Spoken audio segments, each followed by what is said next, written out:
දැන් කේක් එක දැන් කොහමද මේක ෆ්ලැට් එකට තියනවනේ. අර බිම්මල වගේ මෙහෙම පැක් කිරිලා ගිහින් නැහැ. இந்த மாதிரி ஃப்ளட் ஆயிக்கும் விளங்கிச்சா. இப்படி ஃப்ளட் అయిందా உங்களுக்கு కేక్ අද අයිසින් පනකොල අලහ வரும். කියන්නේ සෑන්ඩ්විච් කරද්දී උනත් ඔයාලට ලස්සට හදා ගන්න පුළුවන් එතකොට. இப்போ நாங்க சாண்ட்விச் பண்ண சாரி சாண்ட்விச் பண்ணியாச்சு ක්‍රම් කෝට් பண்ணுவோம். ක්‍රම් කෝට් කරද්දී ලස්සට හදා ගන්න පුළුවන්.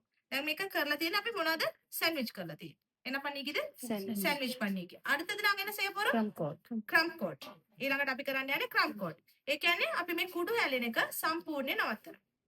ඊට පස්සේ තමයි අපි දෙවෙනි ලේයර් එකට යන්නේ. එතකොට තමයි කේක් එකේ නීට්නස් එක ලස්සනට එන්නේ. තේරුණාද? දැන් මේ වගේ දැන් ඔයාලා හදද්දී උනත් හොඳට මතක තියාගන්න මෙන්න මේ වගේ ලෙවල් එකට තියෙන්න ඕනේ. එහෙන් මෙහෙන් මේවා වෙලා තියෙන්න බෑ. එතකොට ඔයාලට කේක් එක නීට් කරන්න හරි අමාරුයි ළමයි. තේරුණාද? නීට් කරලා හරි ලස්සනට ලෙවල් එකට ගන්න අමාරුයි. මේ වගේ බොහෝ දුරට කේක් එක කඩා ගන්න නැතුව ලස්සනට මේ වගේ හදා ගන්න.